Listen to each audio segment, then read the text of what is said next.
বাসে উঠে বসতে না বসতেই পাশের সিটে একটা সুন্দরী মেয়ে বলে উঠল, ও মাই গড, আপনি এত সুন্দর কেন? আমার গায়ে হাত দিয়ে বলল, আপনার বডি এত সুন্দর কেন? নিশ্চয়ই জিম করেন। জীবনে আব্বা আম্মা আমাকে কালাচাঁদ ছাড়া ডাকে নাই, গার্লফ্রেন্ড আদর করে কালু ডাকে, কিন্তু আজ এই বাসে এই মেয়ে আমার মধ্যে এমন কি দেখে সুন্দর বলল, বুঝতে পারলাম না। মনে মনে লজ্জা পাচ্ছিলাম। একটু পর মেয়েটা আমার পাশে বসা ছেলেটাকে বলল, এই যে ভাই, আপনি উঠুন, আমি এই ভাইয়ের পাশে বসতে চাই, আপনি আমার সিটে বসুন। দেখলাম ছেলেটা সুরসুর করে পাশের শাড়ির মেয়েটার সিটে গিয়ে বসলো। মেয়েটা বসলো আমার পাশে। খেয়াল করে দেখলাম মেয়েটা বেশ সুন্দর। কয়েকদিন আগে টিভির বিজ্ঞাপন দেখে একটা ফেস ওয়াশ কিনেছিলাম। বিজ্ঞাপনে বলা ছিল এই ফেস ওয়াশ 4 সপ্তাহ মাঝখানে ত্বক मम्मी पापा से प्यार करने वाले लाइक सब्सक्राइब হবে উজ্জ্বল ও চকচকে, কিন্তু 2 সপ্তাহ যে কাজে দিবে এটা ভাবিনি। মেয়েটা এবার বলল, আপনার গার্লফ্রেন্ড আছে? লোকাল বাসে সুন্দরী মেয়ে পাশে বসলে সব ছেলেরাই সিঙ্গেল হয়ে যায়, তাহলে আমি কি দোষ করছি?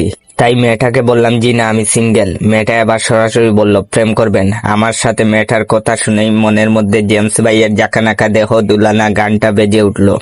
সারা জীবন গার্লস স্কুলের পাশে দাঁড়িয়ে থেকেও মেয়ে পটাতে পারিনি। যে মেয়েকে প্রেমের প্রস্তাব দিয়েছি সেই মেয়ে বলেছে, আয়নায় নিজের চেহারা দেখছস?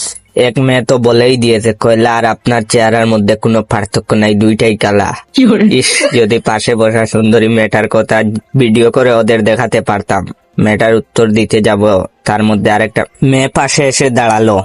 দাঁড়িয়ে আমার পাশে বসা মেয়েটিকে বলল, বাসে বসা সুন্দর ছেলেদের দেখলেই প্রেম করতে ইচ্ছে করে না? এই ছেলেকে আমার পছন্দ হয়েছে, তুই অন্য কাউকে দেখ। দেখলাম আমার পাশে বসা মেয়েটি উঠে চলে গেলে। এবার যে মেয়েটা এলো সে আরো সুন্দরী দেখতে। আমি তাড়াতাড়ি ফোন বের করে সামনের ক্যামেরায় নিজের চেহারা দেখে নিলাম। সত্যি এটা আমি নাকি অন্য কেউ?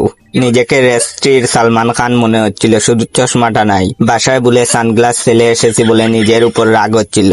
এটা ছিল ভিডিওর প্রথম পার্ট। দ্বিতীয় পার্ট দেখতে অবশ্যই আমার এই ভিডিওটা আপনার 10 জন বন্ধুকে শেয়ার করবেন। এই ভিডিওতে 10,000 লাইক এবং 500 কমেন্ট হলে আমি সেকেন্ড পার্ট নিয়ে আসবো। ধন্যবাদ।